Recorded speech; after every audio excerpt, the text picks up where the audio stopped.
Bonjour encore une fois, bienvenue à ce message en ligne. L'Église Sourville Baptist Church, Pasteur Michel est votre service et au service de notre Seigneur Jésus dans sa précieuse parole et heureux de le faire.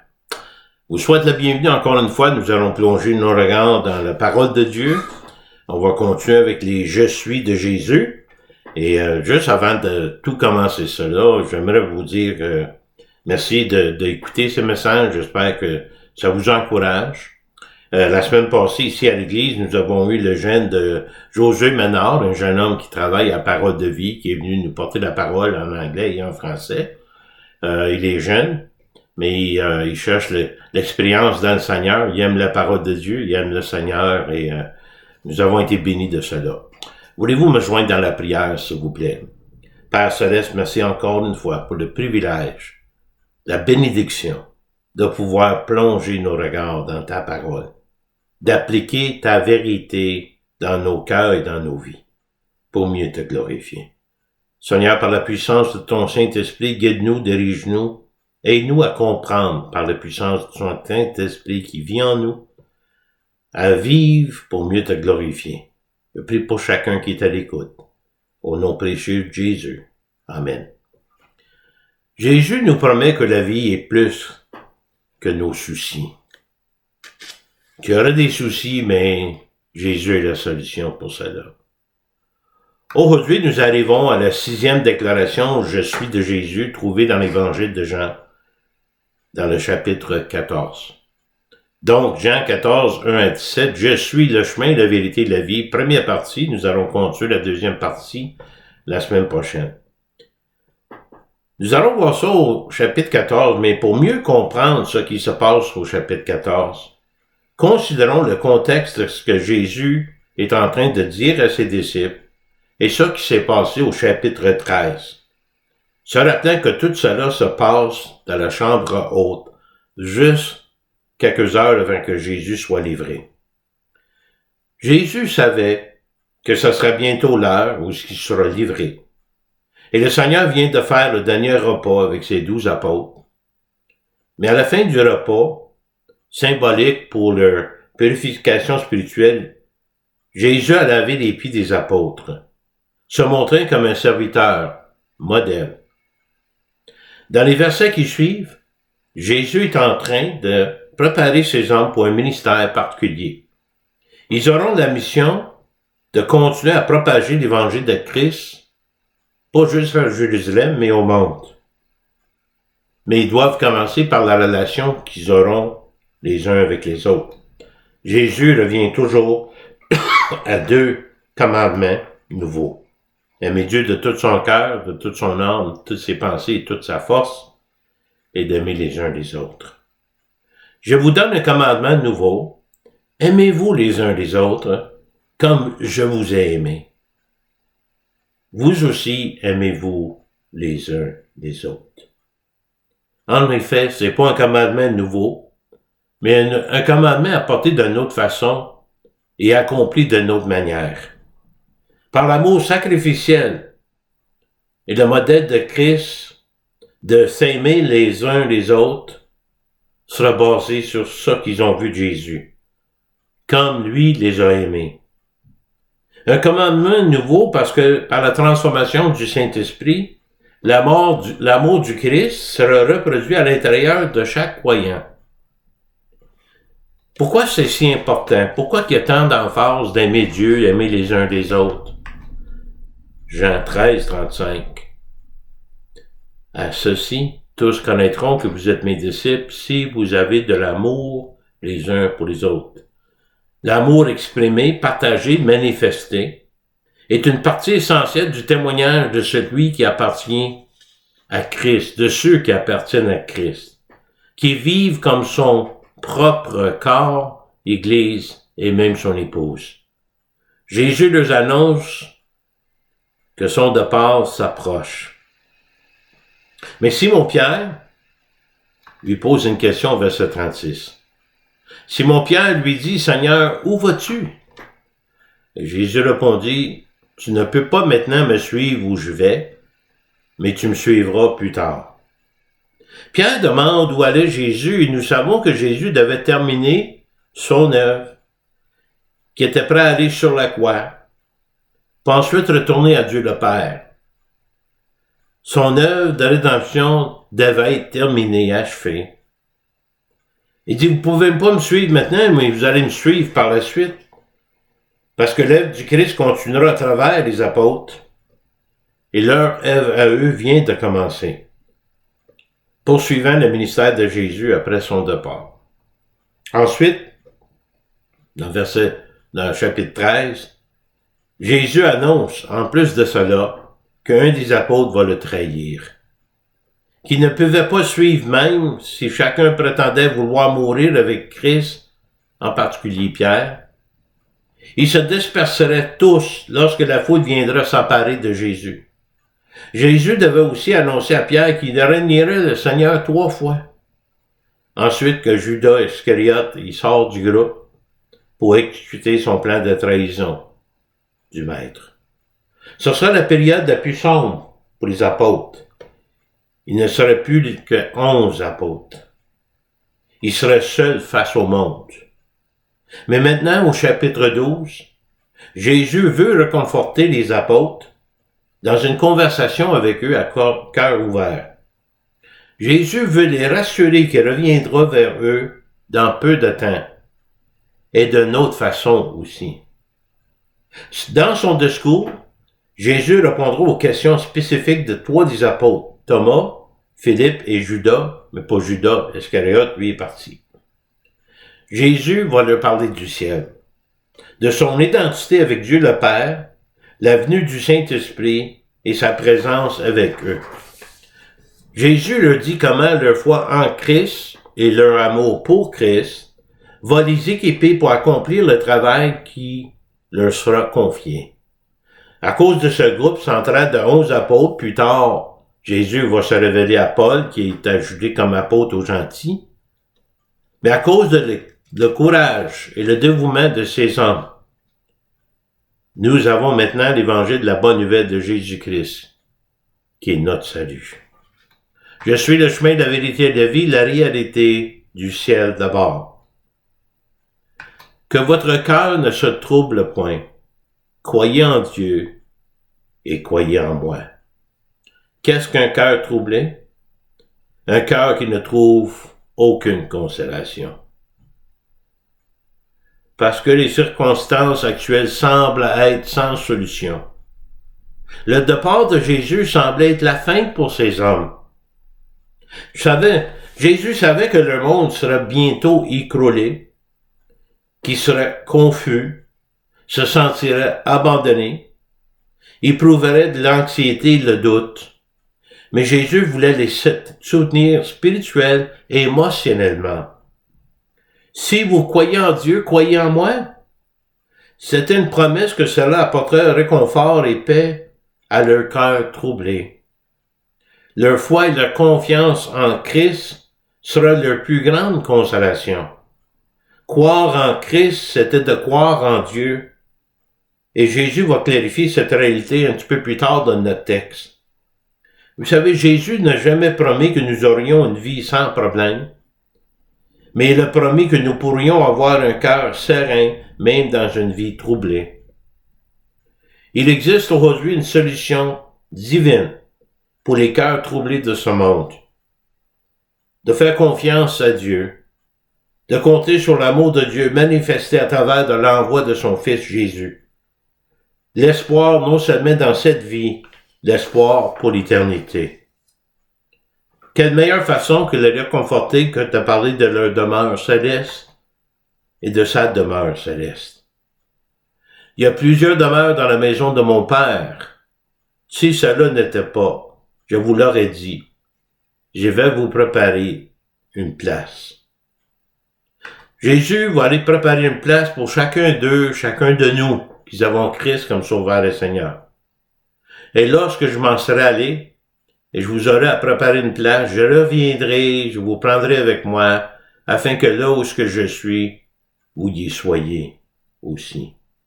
Jésus leur parle de la maison de son Père, où règne Jésus, son lieu de résidence éternelle avec Dieu le Père, là où il y a de nombreuses demeures, quelle que soit la demeure que Dieu nous réserve au ciel, elle sera glorieuse, faite sur mesure pour ses enfants. Quand il parle de demeure ici, le mot est mieux traduit par un lieu d'habitation. Ça qui signifie un endroit où séjourner, pas pour juste quelque temps, mais pour l'éternité.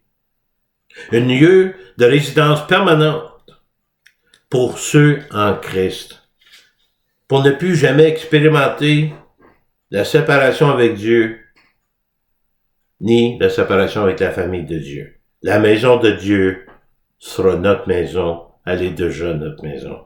Ça fait partie de l'héritage que nous avons en Christ. Jésus a parlé avec autorité et en connaissance du cause du ciel. Ce qu'il leur a dit était la vérité absolue.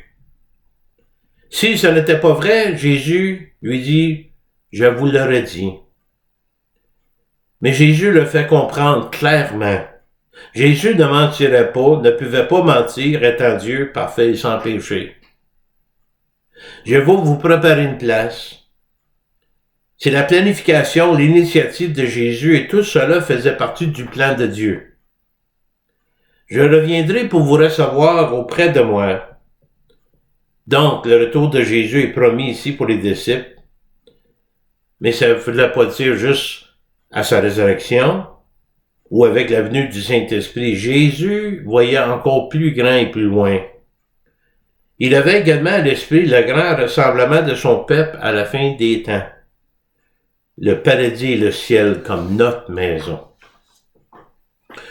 Illustration de cela, l'amour prépare l'accueil de nos bien-aimés. Avec amour, les futurs parents préparent une chambre pour le bébé. Avec amour, les familles se réunissent pour partager cet amour en construisant des relations qui résistent à l'épreuve du temps. Avec amour, les hôtes préparent un logement pour leurs invités. Jésus prépare une place pour son peuple parce qu'il les aime et parce qu'il est sûr de leur arrivée en ayant donné libre accès à travers de lui-même. Jésus parle du ciel pour les réconforter. Vous savez où est-ce que je vais? Vous en savez le chemin. Maintenant, voulant être rassuré de ce que Jésus vient d'expliquer, Thomas pose une question à Jésus. Une question légitime. Pour être sûr d'avoir bien compris ce qu'il vient d'entendre. Thomas lui dit, Seigneur, nous ne savons où tu vas. Comment pouvons-nous en savoir le chemin? Les apôtres de Christ étaient tellement habitués au monde naturel et matériel et d'avoir Jésus avec eux en forme physique, sa présence physique avec eux, qu'il leur était difficile d'imaginer leur monde sans Jésus. Vous savez, le ciel n'est pas le ciel à cause des rues dorées, l'absence du péché, ou même avec la présence des anges. Le ciel est le paradis parce que Jésus est là.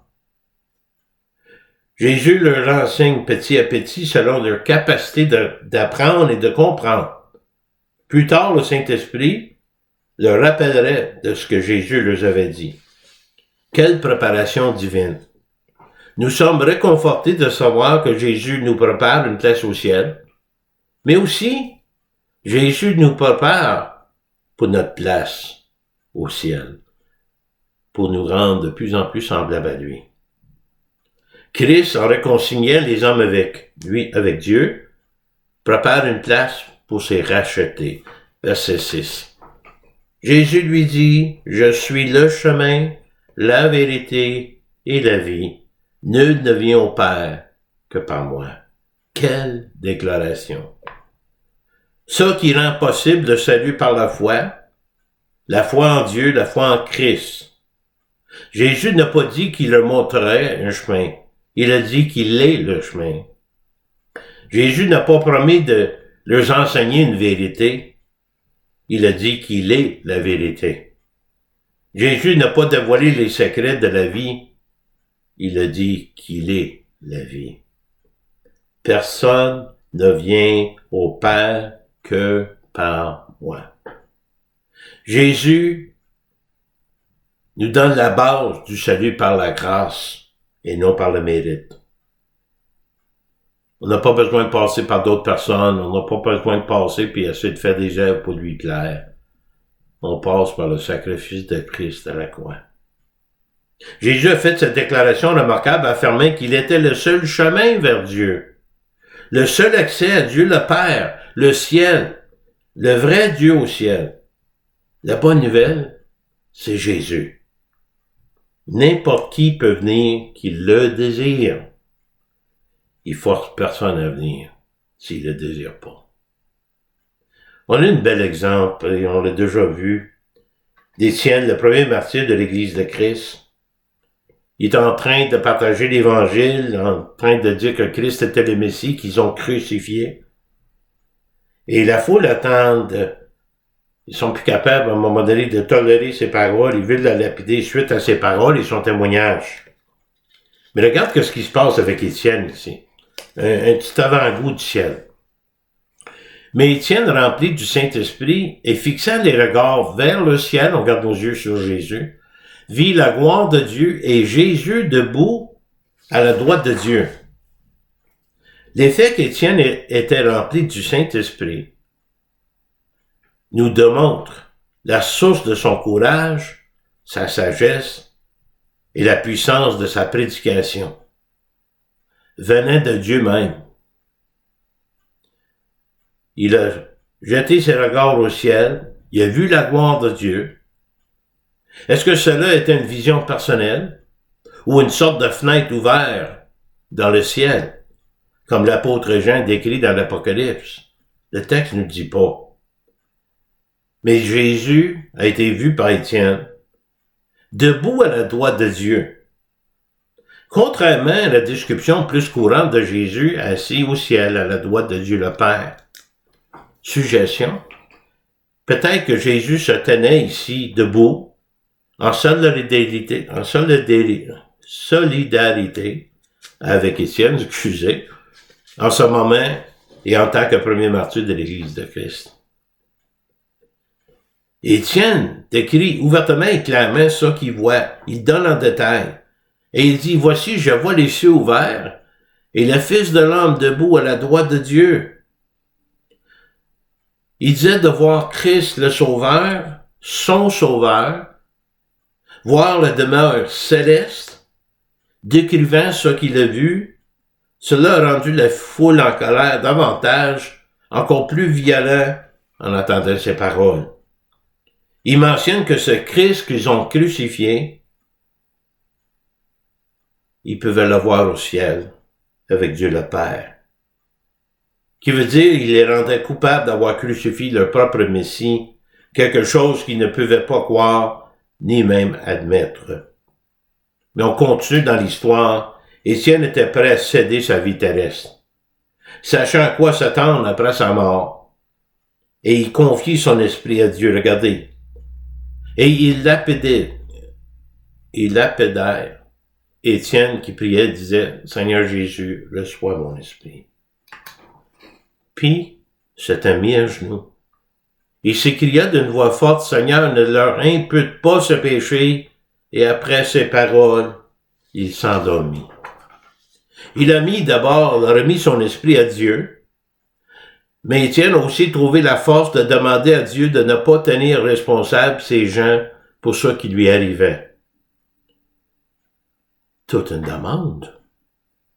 La description de ce qu'Étienne a dit avant de mourir, c'est des paroles très similaires à ce que Jésus a dit sur la croix avant de rendre son esprit au Père. Jésus, le chemin que nous devons suivre, la vérité en laquelle nous devons croire et la vie dans laquelle nous pouvons avoir de l'espoir. Sans Jésus, il n'y a pas d'autre moyen d'aller au ciel.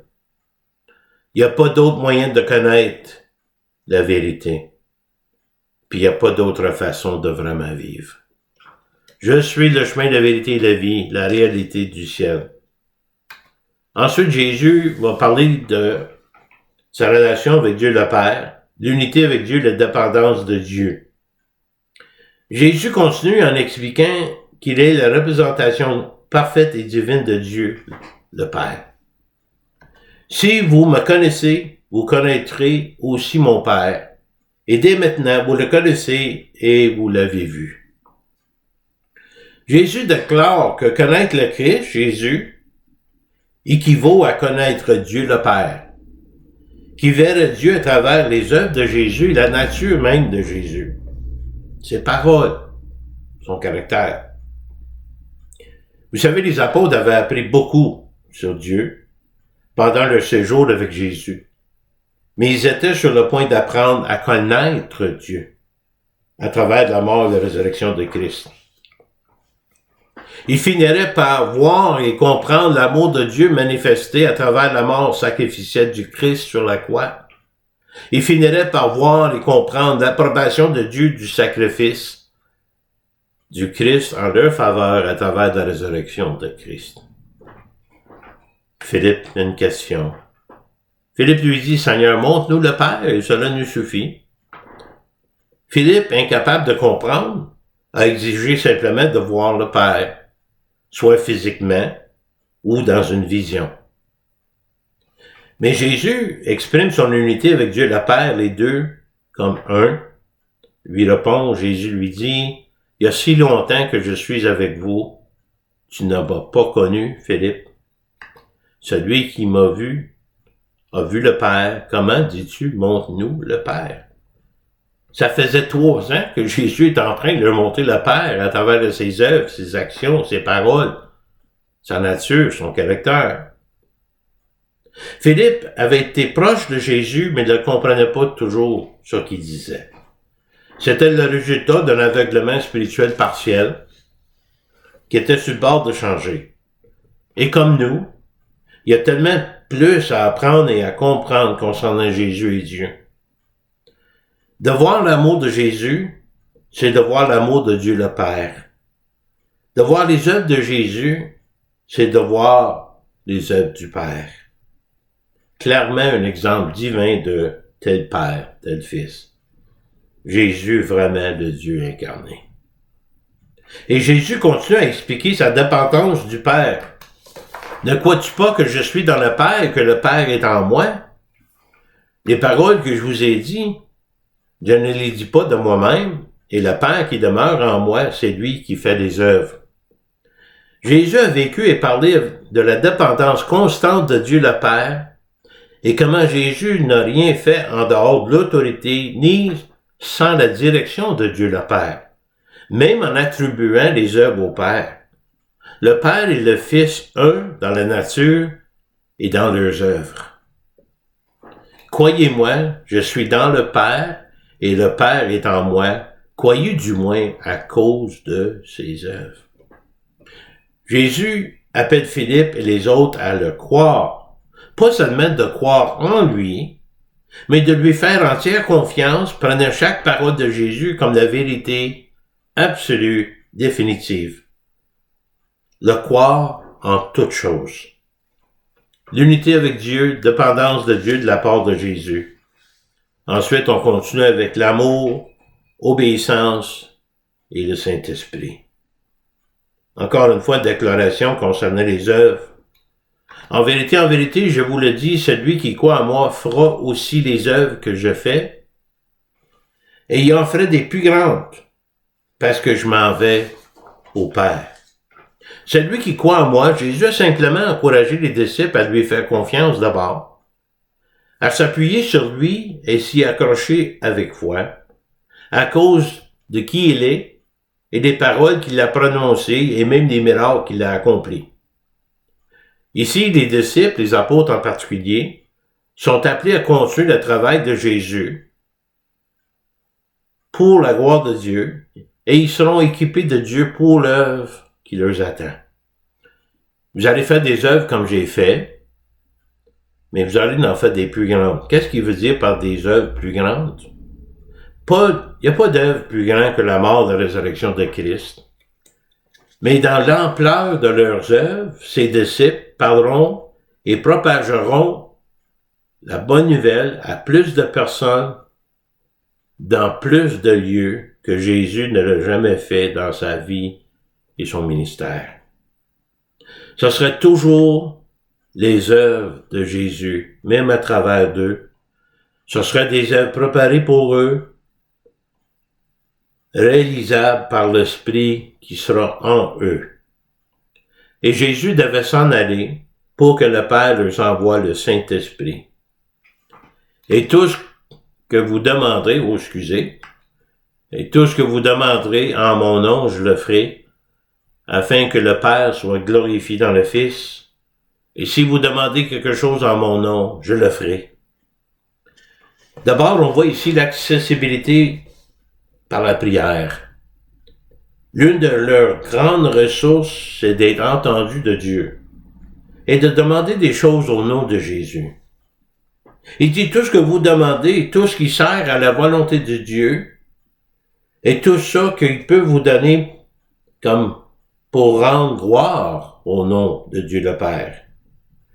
Les prières priées avec passion pour la gloire de Jésus et Dieu le Père seront vraiment au nom de Jésus et seront le genre de prière à laquelle Dieu répondra.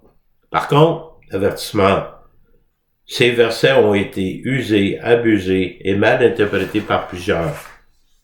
Ces prières ne sont pas une formule magique ou une promesse de recevoir tout ce que notre petit cœur désire. Et c'est pas pour recevoir n'importe quelle demande, pour un bénéfice personnel. Oui, Dieu peut répondre à notre prière côté personnel, mais quand on demande quelque chose au nom de Jésus, c'est pour glorifier Dieu le Père. Donc, continuer l'œuvre pour la gloire de Dieu doit se faire par l'amour et l'obéissance. Jean 14,15. Si vous m'aimez, gardez mes commandements. L'amour sincère pour le Christ mènera à l'obéissance. Et la source de notre obéissance, il ne s'agit pas de peur, de fierté ou désir de gagner une bénédiction. La meilleure source d'obéissance devrait être notre amour pour Dieu et notre reconnaissance en réponse à l'amour de Dieu pour nous. De continuer l'œuvre aussi prend l'intervention divine de Dieu.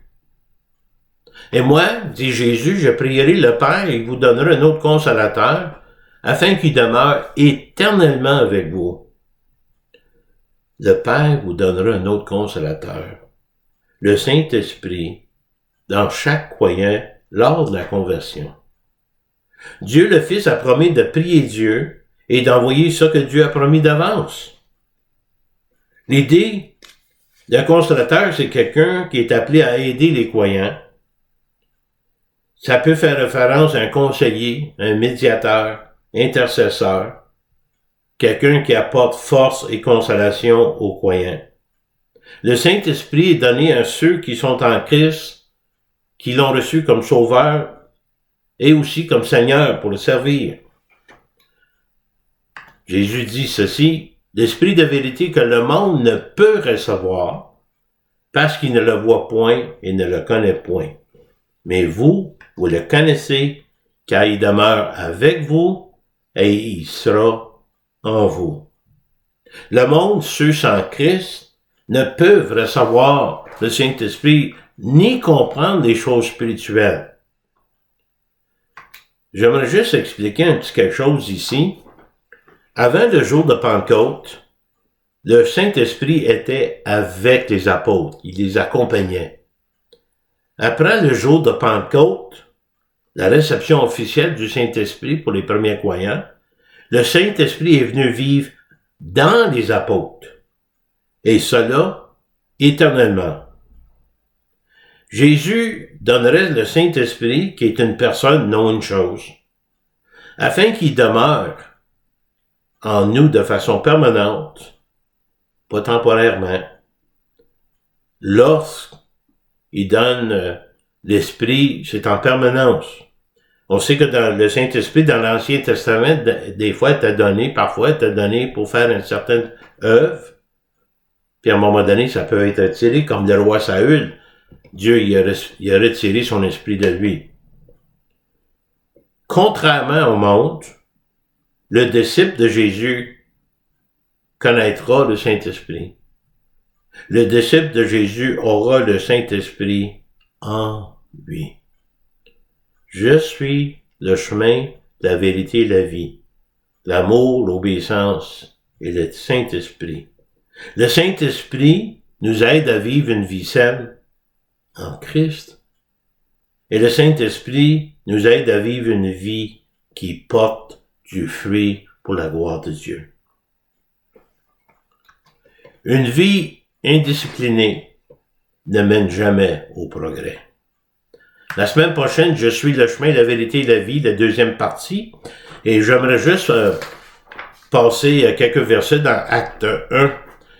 Comme Jésus se trouvait avec eux, il leur recommanda de ne pas s'éloigner de Jérusalem, donc c'est après sa résurrection, il est apparu à eux, mais d'attendre ce que le Père avait promis, et ça que je vous ai annoncé, leur dit-il. Car Jean a baptisé d'eau, mais vous, dans peu de jours, le jour de Pentecôte, vous serez baptisés du Saint-Esprit. Mais vous recevrez une puissance, le Saint-Esprit survenant sur vous, et vous serez mes témoins en Jérusalem, dans toute la Judée, dans la Samarie, jusqu'aux extrémités de la terre. Toute une promesse. La seule façon d'avoir le Saint-Esprit, c'est d'avoir Jésus, c'est d'avoir Dieu le Père dans notre vie. Vous savez, parfois, les gens ils disent, on reçoit le Saint-Esprit selon des échelons, en fur et à mesure qu'on grandit. Non, on le reçoit dès notre conversion. On n'a pas besoin que quelqu'un nous impose les mains pour recevoir le Saint-Esprit. Ça vient quand nous confessons Jésus comme Sauveur et Seigneur personnel de notre vie. Prions. Seigneur Jésus, merci encore une fois pour ces paroles rassurantes, cette vérité, cette vie, ce chemin qui se trouve en toi seul. Seigneur, c'est ma prière, c'est que s'il y a quelqu'un qui est à l'écoute, qui t'a pas connu, ils t'ont pas accepté comme Sauveur personnel, comme Seigneur personnel de leur vie, par la puissance du Saint-Esprit sur eux, convainc-leur de leur plus grand besoin, un besoin spirituel de te connaître, de se donner à toi. En attendant, bénis chacun, Seigneur. Merci pour ta parole qui nous rassure, qui nous apporte réconfort, espoir, espérance et toute la suite. Bénis chacun, nous te prions, au nom précieux de Jésus. Amen. Vous pouvez me contacter ici à l'église Sourville Baptist Church, 819-889-2819. Mon courriel, mihoure@netrevolution.com. Vous avez des requêtes de prière, des questions, des commentaires, même des critiques. Gênez-vous pas de m'appeler. C'est un plaisir de vous parler. En passant, hier, j'ai pu faire une petite étude biblique par téléphone avec une madame qui est à l'écoute des messages. Et j'ai été béni. Et je crois qu'elle a été bénie aussi. On a pris du temps ensemble dans la parole de Dieu. Et cela, c'est tout bénéfique et bénissant. En attendant, merci de votre fidélité d'écoute. Que le Seigneur vous bénisse, qu'il vous garde. Jusqu'à la prochaine fois, tenez-vous dans la parole, approchez-vous de Christ davantage et laissez-le se glorifier à travers de votre vie. À la prochaine fois.